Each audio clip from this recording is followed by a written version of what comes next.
horno ni Amang. Ito pala yung sinasabi mong bago, double G. Oo, yan yun. Ano? Yung lechon horno ni Amang. Ayan, oh.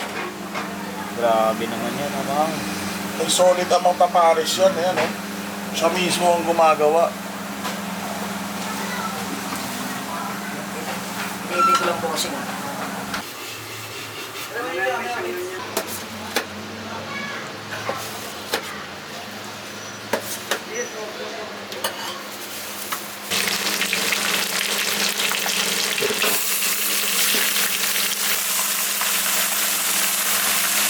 Double G nga pala, nandito tayo ngayon sa Solid Amang Tapares dahil meron siyang bagong pagkain.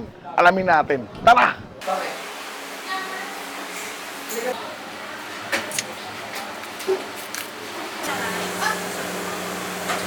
Tapin ko!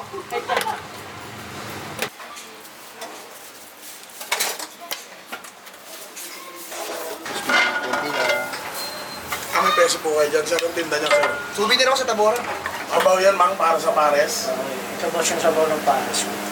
Titimplahan pa lang. Amang, yung ganyan po, gano'n niyo po katagal pinakukuluan yan? Mga dalawang oras at kalahati hanggang 3 oras.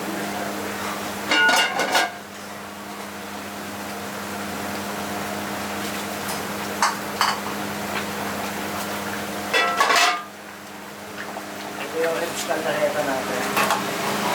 Medyo matagal-tagal pa to. Mga 1 oras at kalahati. Taas ko ba? Okay, Amang. Di ba? Sabi, lalaki niyo, Amang. No? Sipin mo, 125 lang yan. May rice lamang. Oo, bossing. Yan, no? Ganyan kalaki.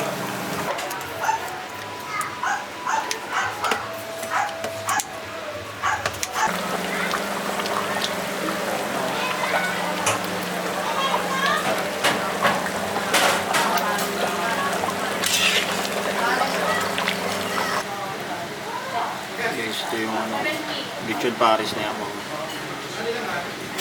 Pa rin nagbabago. Ayun.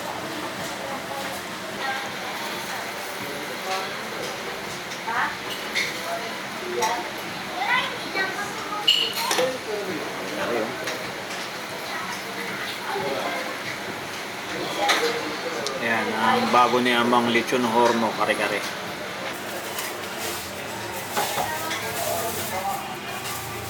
$125 lang, sobrang laki. Tikman natin.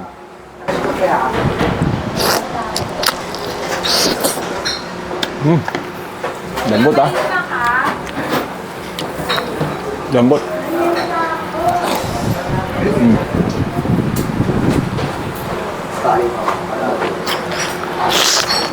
Ang lambot, ha?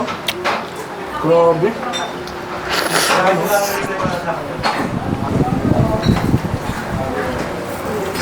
$125 meron na.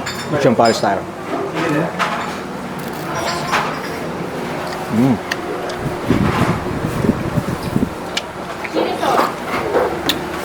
Yang kupas ah.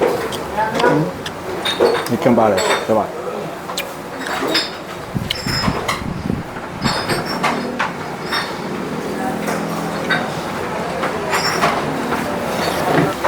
Yung lechon kare-kare.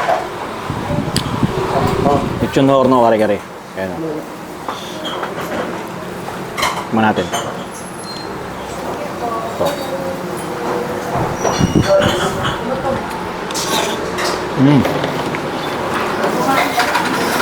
Ito bagoong tayo.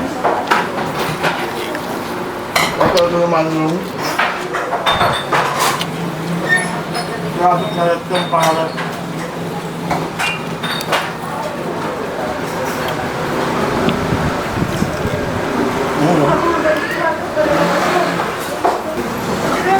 Yung ribs nila, sobrang laki. Siguro kahit 3 tao, kasya to. Ang napalang yung bino ito, alam mo na. Dayo ka lang dito, Solid Amang Tapares. Dito lang to sa may Nakandula, sa may Piharera. Barangay.